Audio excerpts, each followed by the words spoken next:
Hi folks, this is Ken Ivey, the Web Czar, and just wanted to give you a quick update on the latest Google algorithm change. And this happened last week, I believe it was July 24th, everyone is reporting. And basically what Google's done is kind of made an adjustment to their search algorithm, which is different than some of the last updates like Panda. Those are more of penalizing type things, like if you're doing bad stuff, trying to game the search engines, they punish you for that and take you down a few notches. This particular update is basically just to give you better results when you're searching for local things. So we're going to take a look at one analyst's website notes and stuff on that update, who I, pretty much believe. Um, I have my own thoughts on some things, but I generally go along with what these guys are saying here. So let's go ahead and go to that, and I will basically go over what they're talking about. Okay, so it's called Pigeon, and it's not that Google called it Pigeon. It's that some of the people who are following search engine trends, because they didn't have an official name from Google yet, they named it Pigeon. So Google may adopt that, or they may come out, Matt Cutts may call it something else. But anyway, here's the breakdown. This is what it means to you. Um, a lot of you with small businesses depend on traffic from the local listing packs, they call it. I've always called it map packs. So these are the results that show where you are, all your contact info, your reviews, and things like that. So basically what they've done is gone from about 12% of keywords overall that had these map packs pop up down to about 3.5%. So you may have been listed on one of these map packs, and now maybe there's not a map pack for your particular key phrase. So we'll talk about the ramifications of that. And here's where it shows it was right around 12% of all keywords, and then they basically eliminate it for a lot of them. So now it's only about 3% of this comes up. So this is what it says to do if you have encountered a traffic drop. Now, you won't know that unless you're checking things like Google Analytics, or maybe if you got, let's say, 10 or 15 phone calls a day due to this, and now you're only getting 2 or 3, that would be a good indicator as well.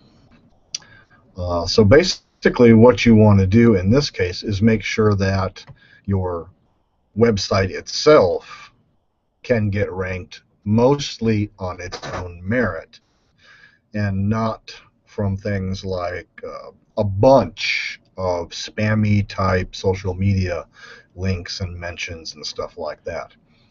Because now, instead of relying on this map, you'll have to rely on how well your website itself ranks. And that's what it's basically saying in point 2 here. Local rankings are expected to depend more on website authority. Now, how do you get website authority? Well, that's pretty easy. You publish good content. So that means content that people are searching for. It has to be tied to what their search is, and it has to be good quality, which means it has to have good information, recent information. Your website needs to be regularly updated, and things of that nature. Just stuff you would normally do anyway if you care about your website content. So if your rankings have dropped, then you need to start creating some of that content. And by creating this content, people will naturally link to you when they see it, when it's picked up by the search engines. And then the more people link, the more popular your content gets. That means your website is viewed more and more as an authority. It's not something typically that happens overnight. It happens with time and with regular website updates. The third point is ranking boost is seen for Yelp and other local directories. Now, Yelp, that's always been a thorn in people's side. It's kind of a two-edged sword, but Google, in this particular algorithm change, is giving some credibility to Yelp, basically for reviews and things of that nature. So it behooves you to make sure that you're listed in the right directories and that you have good reviews on those directories. So there's a couple of things you have to do with that. The main thing is getting your name, address, and phone number correct. So that name, address, and phone number on your website needs to be the same one that's listed on these directories. You should also find the most influential local directories in your niche. So um, if your competitors are listed on, let's say, TripAdvisor, then you need to make sure you're listed on TripAdvisor. Um, and if TripAdvisor is one of the search results that pops up first, that's necessarily one that you should probably be on. I know that's a lot of trouble. You got to keep up with all these different directories and stuff. There are services for that. And of course, if you're one of my clients already, you don't have to worry much about that because I'm taking care of that for you. Let's see. The local carousel is also a good way. Now, I don't know if you guys have seen this. For about 1% of keywords that are entered into search engines, this carousel will pop up. I've found it like hotels, um, restaurants, things of that nature. It'll pop up there. And if you had good map rankings before, typically you'll be found on this carousel. And all of this stuff also goes back to your particular website, whether it is viewed as an authority site or a credible site and not full of spammy junk type content or paid for links from other sites. A lot of people will go to services and buy links, and they'll just dump like 1,000 links on their website, thinking that's going to help them. Now, that's something that worked, like 15 years ago. Of course, that was spammy then, and it's spammy now, and the search engines are a lot smarter now. So don't do that. Just create good content, and if you don't have time to do that, then pay somebody to create good content. And make sure they know you and know your niche, know your company, know your clients. Let's see. Other general recommendations, and these are pretty much things you do anyway. Make sure you have an individual Google Plus local page for your business. Now, I know a lot of people have created Facebook pages, but they've neglected to create Google Plus local pages. Now, you're going to find a lot of your clients come from the search engines, and maybe you have some come from Facebook. Probably not as many as you would imagine. If you're tracking it, if you're looking at the return on investment, you're probably looking at social media, something you do kind of on the side, but not a primary marketing tool. Now, there are some exceptions to that, but by and large, Google Plus is a Google property that they're going to, they're going to look at it favorably. They can't not look at it favorably. So making sure you have a good Google local page, Google Plus page is good. Here's another one. Make sure you're in the proper category. There are a lot of things that have different categories. Dentists, lawyers, doctors, things of this nature. You can have more generalized type categories, but if what you mostly do, let's take a dentist for example. If what you do is mostly cosmetic stuff, then you should look for the cosmetic dentist category as opposed to just the general or the sedation dentist or something else. Do what makes you the most money. Get listed in that category. They talk about local area code on your Google Plus local page. That's on your phone number. So yeah, matching your phone number, matching your address and your name on your Google Plus local page and your website and all these other directories that you're in. I mean, those are basically these 3 points here. Is the way to go. I've had some clients of mine who have been lured by some, I won't really call them search engine optimization companies, but some fairly common advertising type companies, well-known brands who distribute directories and were formerly in the telephone business. Some folks like that have decided as a service, and I say service in quotes, to offer things like tracking phone numbers. And here's the problem with the tracking phone numbers. When you have a tracking phone number that doesn't match your your actual phone number on your website or your other directory listings, um, you're going to run into problems with search engines because search engines, and Google is the biggest and most popular search engine, and so you kind of follow those trends. Everybody is following what they're doing. So Bing and Yahoo are typically 4 or 5 months behind Google as far as that goes in what they're tracking and how they rank people. Um, but if you've got a tracking phone number that doesn't match your business phone number, and they use it just to say, okay, well, I'm going to put it on a billboard, or I'm going to put it on this Yellow Pages site or whatever.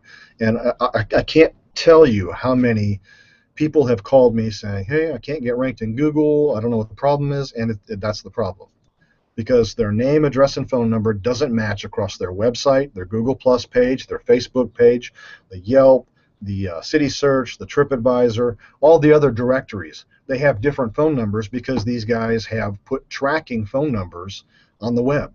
And so that confuses the search engine. And I think it's different companies. And so one dentist might have 4 different phone numbers, and that dilutes his what we call Google juice. Um, so instead of being an authority site, now he spread that authority across all of these phone numbers and different directory sites, which is not doing him any good. And his competition, who's not doing that, is easily, beating them in the ranks, even though pouring tons and tons of money into these advertising contracts. So I advise you, if you're going to use a tracking phone number, and I'm not saying they're bad, but if you're going to use it, make sure you own it. So if you own your number, and I can help you with it. If you want to buy a tracking number, I can certainly do that for you. It's not that expensive, and it is a good tracking tool. But if you don't use it right, it's going to hurt you in the search engines. So if you're going to use a tracking number, then make sure you own it. Don't let another advertising agency who sells telephone directories and remain unnamed own your phone number. Because that's what happens. If you stop paying, your contract ends, whatever, you get in an argument with this company who's selling this. What do you think they're going to do with that phone number? Do you think they're going to sell it to somebody who is not related to your business? No, they're probably going to sell it to one of your competitors. They're going to say, hey, we've got this thing ranked, we've got this listing ranked, and it's going to be, you're going to fight tooth and nail to get your marketing back. I just had a company do this, and it's been like 3 months since we started working together. They just now got their own domain name back, and they're still kind of fiddling with the phone number. So don't do the tracking phone number unless you own it. And if you're working with me and you want a tracking phone number, I will certainly hook you up with one. But use it correctly. Don't just throw that stuff everywhere. The next thing is, on all these directory sites, once you get found, once you get listed in all these directory sites, make sure you have good reviews. A lot of people ignore reviews, and I've been harping on this for the last year and a half. Traffic, ranking, all this stuff comes with good reviews. So if you on your website are marketing your reviews and your good reputation, that's going to get you more traffic to your website. That's going to make you an authority website. It's tedious work, yes. And again, if you don't have it, if you can't do it, or you don't have someone on your staff to do that and make sure they're doing it right, then hire somebody to do that for you and make sure they know what they're doing. Don't go hire a reputation management company, because if they're managing it, it's too late. They're not being proactive. They're trying to fix something that's already broke. You want to market it. You want to be proactive in getting good reviews on your website, and then also propagate it to all of these directory sites. So there's a smart way to do this, and there's a not so smart way to do this. I actually did a webinar a couple of months ago on this very subject. So we'll talk more about that later. For now, that's the main part of the update. If you're one of my clients, you don't have to worry about it. I just check the ranking on everybody that I'm working with, and their Google results actually went up. So Google rewards quality. Enough said about that.